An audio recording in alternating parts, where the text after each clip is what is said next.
right. So as it relates to, so have you guys? Are you working? Yeah. Are you working with us yet at all? On anything? Okay. Sounds good. We have Watson consoles right now that are almost 15 years old. Okay. Sounds good. Sorry, I was confused on that.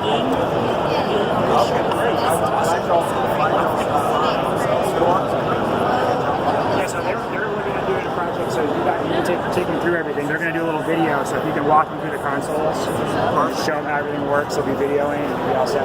Perfect. So y'all are going to be doing your RFP here shortly. Either at the end of this year or first of next year. Okay. Well, this is the Russ Bassett solution. Now, what we're showing this right now is with our linear stations. A lot of our configurations are 90-degree or 100. We just happen to be showing something new in the show with our linears. But what Russ Bassett, you're going to be getting a lot of different ways and options of attacking this attacking the sit stand. The first thing that really jumps out at most people are the monitors, how those get mounted. This station right here shows how we do our slat wall mounting. This is what most of our customers use this particular approach right here, and it's a great approach. Every monitor is individually mounted as opposed to being stuck onto an array. Are y'all using an array right now? Okay, so I guess you know the limitations of an array. An array has got, you have X amount of space that you need to work with. Most of the monitors are double stacked. Right, you have double stack, and then once you run out of that linear space, you're done. So on this, our slat wall, which goes up and down, I know we're going to fight from day one before we wrap around parts. You always have, like, this is one of our corners right here. You have the full amount of space at all times. The other nice thing is that if you can see each one of these monitors, I'll show you that. Sorry if I stand this. Each one of these are individually mounted so that, for instance, if you had these all on a single tier, if you just wanted to add one for the top, you just simply have to buy another arm. So, for instance, if you wanted to preserve sight lines and you wanted to have a single tier over here, you mean different shapes? but then also have a double over here, or leave the middle open, so you have that ability to be as creative as you want. Whereas in a monitor array, if you have a single array, you're kind of married to that approach. If you have a dual system, you have that bar that goes across, whether you have a spot for it or not.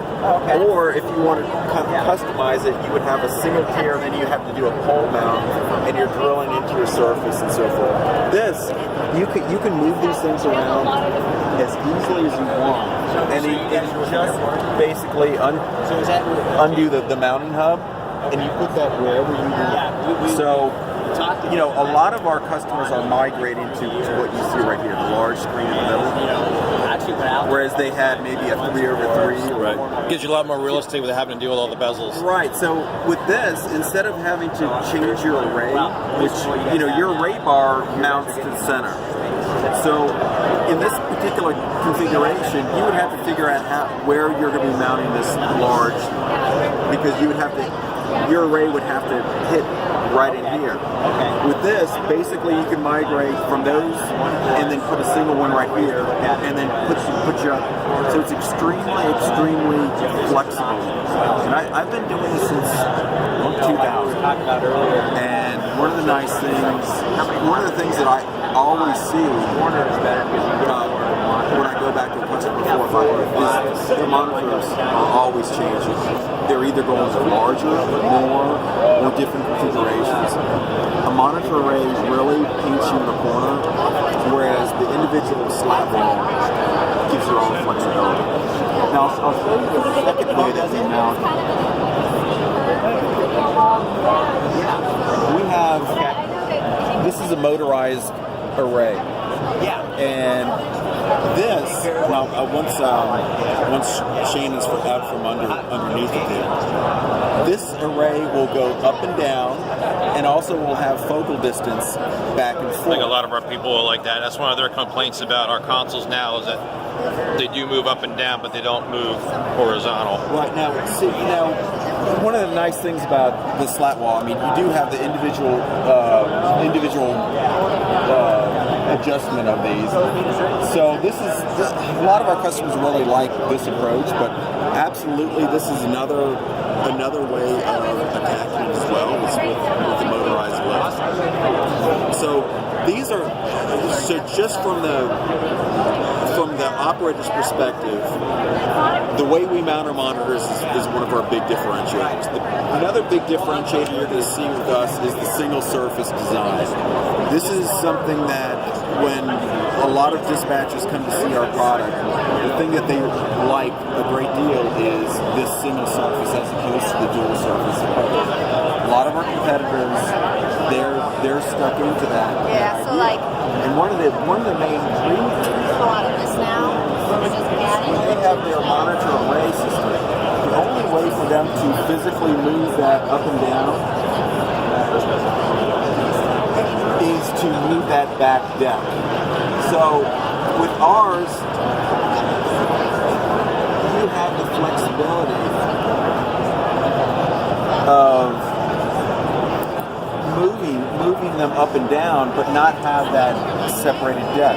So you lose so much functional, so much of the space when you opt for that ability to move them up and down like most people do.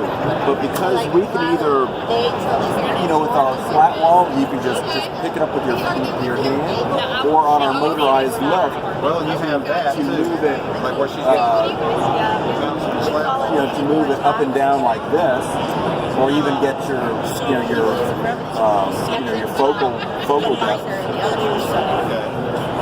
This large surface is just, you gain so much with it, and especially when you see our corners. Our corners are, give you a lot more space than even this one. Our consoles now are kind of divided where you have the keyboard portion in the front that has its own little lever and the back, but it looks so much bigger having one continuous flow on the top. It looks nice. Now, I know Watson does do a single surface very similar to this, but you're going to find that, Zybex, Bramic, they're all married to the dual surface, which is nothing. I mean, we do a dual surface as well, so we don't tell you not to do it. We just tell you that there's a lot of different ways, and we let you pick which way you prefer. Do the colors change, or is that just permanent? You pick what color you want when you order them, or we can do different colors on here. This is not typical. Usually, these are just standard top caps. this is just for a display? I mean, a lot of our, like for instance, Dallas did this for their first couple so that you can see the centers. So Like maybe you first walk makes in. for a nice wow factor, but typically, the functionality of this is, with a regular top, you can just rip this open, so it gives you lose some of that with that. So it's. I think you'd be on to something if you could tie that into those lights. We do. On the back here, Okay. we do have a status indicator light that is tied to that. Okay. The downside, which Evans does do that, the downside is that you can only have one color lit. You can't light that. So, for instance, if you wanted to display red and green simultaneously, you couldn't do that. You simply can't do it. So, on ours, you can display one, but having the tree as a backup is great to be able to, have more than one. Now, Jeff, can you talk a little bit about PC storage and cable management? Yes, I want to hit one more thing before. Okay. This is just from a dispatcher's perspective. Your leg space. Like I said, I've done this since 2000, and one of the things that has always been kind of a necessary evil has been the lift itself. So most of our competitors, they have a substructure under here that raises up and down.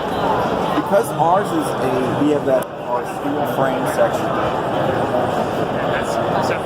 That is completely wide open. And this is the way our corners are as well. So when I first came onto Russ Bassett, I was with Pete and Whiteline. And that was something that was just kind of a necessary evil, was that big substructure that was, had a lot of cabling, wires, and all sorts of different stuff hanging down. And when I came to people were kicking out power supplies by accident. I saw that this was so clean under here, and wide open. There's nothing for you to kick, and there's no wires at all. There's a reason. There's a reason.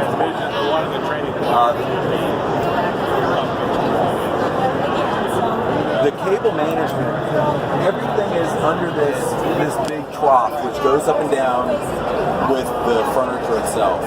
Whether it's a linear or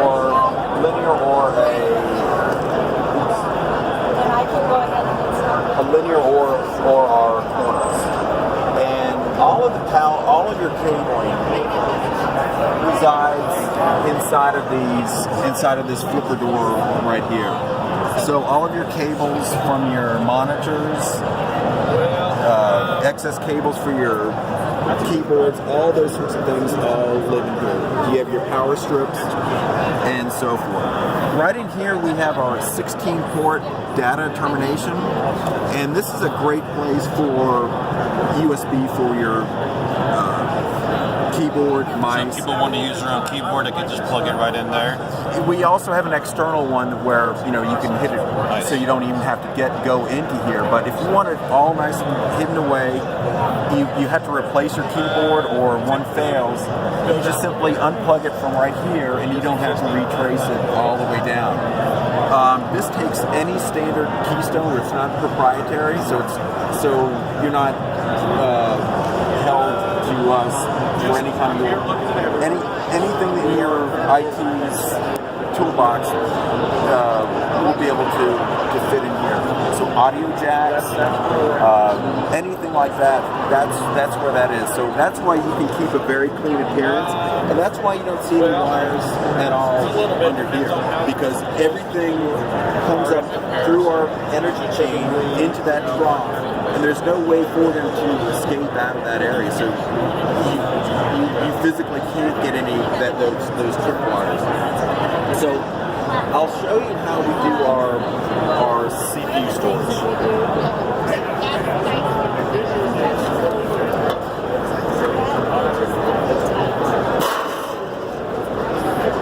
That's our CPU cabinets. They have soft closed doors, so you can slam them. That other one we show that's a backpack storage, where we've been seeing a trend for people wanting to throw a backpack down, and then have it's just because a lot of times how they're using the box file is for personal storage, and they shove their items in there. But this is it's becoming more functional for how people are storing stuff. So I'll show you how another way how. Glass split. This structural steel right here, this frame system, this is the cabling backbone. This is where everything gets run through this. So cables. Without this acrylic panel, this top panel pops off, and we have a cabling channel right here. We have a beltway right here, and then we have a trough that runs down to the bottom. So can see we have openings. That's where the for raised floor. This is where your cabling comes up through the floor and then enters into this, whether it's electric or data. These walls are 7 inches. There's a reason why they're 7 inches. If they were smaller, we could not get a standard full-size CPU in. Larger, you're wasting space in the room. So that's why our wall structure is what it is. So along with the CPU storage, that's your typical CPU storage, we can also use the wall. So for instance, if we look at your center and we maxed out using CPU storage, if you did get another or any kind of new equipment, this becomes a safety net for new stuff. I have a lot of, it's not an in case all else fails approach. A lot of our customers call it how they do it.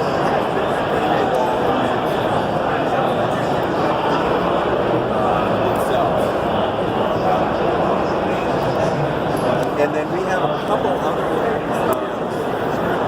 using, like for instance, this is a rack mount piece out. We don't have a rack mount piece in there, but that will do up to a 2U rack mount piece. Over here you can see our data termination plate, and that also accepts standard data keystones, and that can be mounted on any of our wall areas. If you notice right here, this is bringing in the raw circuits, and this is where your electricians, when they wire it up, when they're bringing in, if they're bringing in 2 or 3 circuits to every workstation, instead of having to find a way to mount those junction boxes or try to, screw them into a back panel, or, I've got all sorts of different ways that I've seen people bring it in. We have hole patterns in every one of our wall structures that match standard off-the-shelf junction boxes that your electricians would use. From here, our power strips that we have all throughout the system are then plugged into that and then brought out. Very nice product, Jeff. Thank you very much for taking the time. Sure.